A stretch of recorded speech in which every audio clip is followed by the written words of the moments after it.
What do you see? This is my baby, Aiden, breastfeeding. We've come a long way in getting to this video. Challenges, obstacles, a lot of hard work, and our fair share of tears, smiles, and laughs. Today I'm going to tell you how we ended up here and why I'm making this video. This is our relactation journey. My name is Storm. I'm a 21-year-old stay-at-home mom to my 10-month-old son, Aiden. I've done a few presentations on this before, and it's been suggested that I make a video, so this is it. You may be wondering, what is relactation anyway? Relactation is the process of resuming breastfeeding after a period of not breastfeeding, or if you did not breastfeed initially when your baby was born. It requires a lot of work and dedication, as well as continued support. In order to relactate, you need stimulation of the breast. Optimally, you would want the baby to suckle at the breast, but if the baby doesn't latch, it can be done with a breast pump as well. You can also take galactagogues, such as domperidone, which is a prescription, as well as fenugreek and blessed thistle, which are both over-the-counter herbal supplements. This is 1 day's worth of the galactagogues I take. I also eat a bowl of oatmeal for breakfast each morning, which is also a galactagogue. I feel it's best to start at the beginning, before my son was born. I'd always known I wanted to breastfeed. I used to pretend to breastfeed my dolls at 3 years old. So when I got pregnant, there was no doubt in my mind. My heart was set on breastfeeding. I didn't understand why anyone wouldn't. It's best for babies, it's convenient, it saves money, and it's natural, right? The thing is, no one tells you how unnatural it can really be or how challenging it sometimes is. The day Aiden was born was the best day of my life. We did skin to skin right after he was born, as well as during our hospital stay and when we got home. However, Aiden just wouldn't latch. I was told we would not be discharged until he did, that I could leave, but I would probably end up back there days later with a lethargic baby who wouldn't eat and failed to thrive. Talk about stress. I was told to offer the breast often. I had well-meaning nurses pushing him into my breast while he cried. I ended up pumping colostrum and feeding it to him with my finger. Looking back, there are a few things I wish I had been told. One is that I should have relaxed. I should have laid him on my chest and let him root. Another thing I wish I had been told: breastfeeding can be incredibly hard. Aiden eventually latched all on his own. He just turned his head in and did it all by himself, without the help of me or the nurses. This made me really happy. I remember calling in a nurse to see and check his latch. I was told his latch looked great. I told her it hurt, and she asked if it was one kind of pain or another, but honestly, I wasn't sure. All I knew was that it hurt. The nurse told me it was normal and brought me some lanolin. I feel that this is the point which determined the rest of our nursing relationship. I don't blame the nurses. They were wonderful.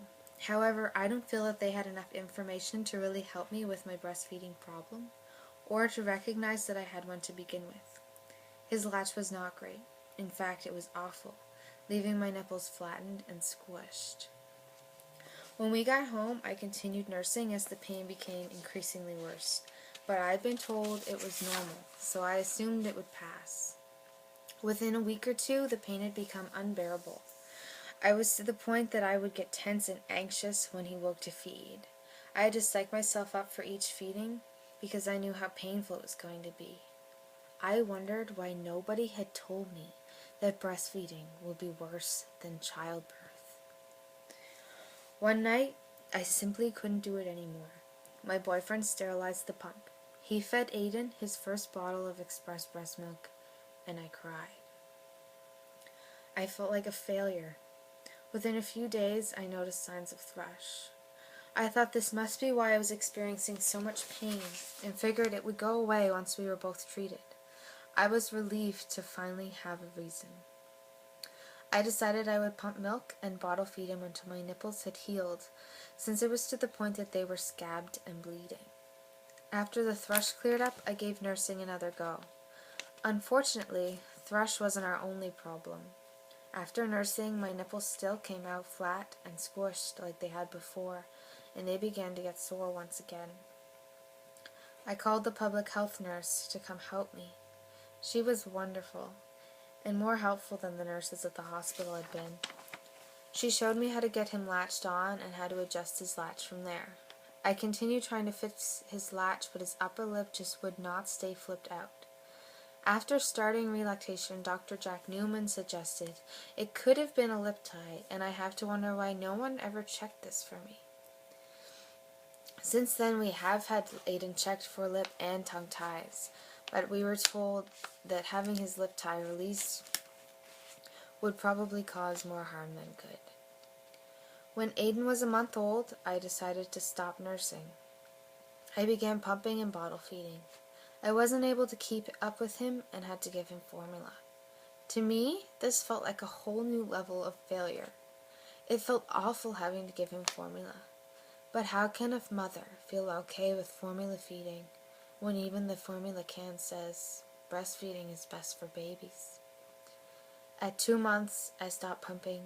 Aiden had been having more and more formula, and I felt I was spending all my time with a pump rather than with my new baby. We tried 4 different kinds of formula, but none seemed to agree with Aiden's belly. One even came back up so fast that it came out of his nose. I can't even begin to describe how awful I felt about this. I definitely blame myself for not breastfeeding him. The longer Aiden was on formula, the more it bothered him. He was put on Zantac and sent to be tested for reflux. The test came back fine, saying he had no signs of reflux, but we kept him on the Zantac because it did seem to be helping. However, this only lasted a couple weeks. When I learned about relactation, I was amazed. I never knew it was possible to relactate. I began doing research on it and emailed Dr. Jack Newman. On January 24th, when Aiden was 5 months old, we went to our family doctor. I told him I wanted to relactate. He seemed skeptical, but wrote me my prescription for domperidone, wished me luck, and sent me on my way. I knew that even if I was able to successfully relactate, it wouldn't be easy. Everything I had read said the chances of success were very low after the baby was 4 months old. But if it meant Aiden wouldn't get sick anymore, I was willing to try anything. Pumping every 2 hours leaves me an hour and a half in between to get anything else done. I feel like all I do is pump. Luckily, Aiden is at an age now that he is happy to sit and play while I talk to him and pump. When I was pumping when he was a month old, he always needed to be held by someone else. I also have lots of help and support from my family, especially my mom, my boyfriend, and my sister. I've had help from so many people, it truly amazes me. From complete strangers helping me to get a better pump to milk donations when I got sick and my supply dropped. The support I have received in my relactation has showed me how much people truly care. Needless to say, pumping keeps me pretty close to home. We also do skin to skin while at home when I feed him and when he will let me carry him around. These days he likes to play more, so I can't snuggle him as much. All of this, even with help, can be quite draining both physically and mentally. The first time I was able to express anything was one single drop hand expressed after a half-hour pumping session, and I was ecstatic. I called my boyfriend to come see my one drop of breast milk. It was working. The next night, I tried hand expression after pumping again and sprayed myself right in the eye. I can tell you I never thought there would be a day I would get excited about breast milk in my eye, but I was beaming. I showed up at my mom's house the next day saying, "Check this out," lifting up my shirt, spraying milk clear across the room at her and my sister. At this point, Aiden had started showing interest in the breast again. He did the same thing he had done at the hospital. He just turned his head and latched on. Only for a moment, but he was interested. Jack Newman had told me if I could get him interested in the breast, anything was possible. This little moment gave me hope. I now truly believed that someday I would breastfeed again. At this point, I emailed Melissa Mackey, the local Relactation leader, who happens to be a sweetheart. I wanted help with his latch. I didn't want it to be like it was before, to end up back where we were.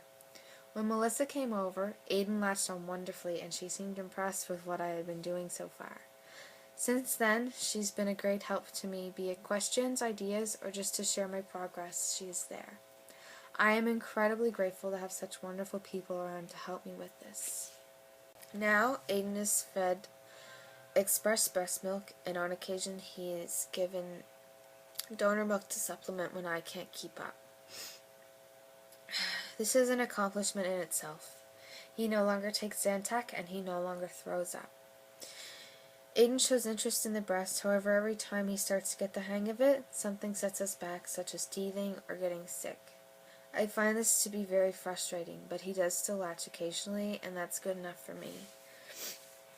When Aiden latches now, it makes me feel as though I have accomplished what I was put here to do. To be a mother and to feed my baby. I will cherish these moments forever.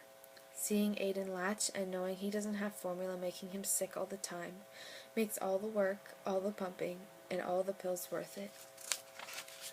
I would do anything for that little boy. He is my son and my purpose, and I am his mama. Thanks for watching.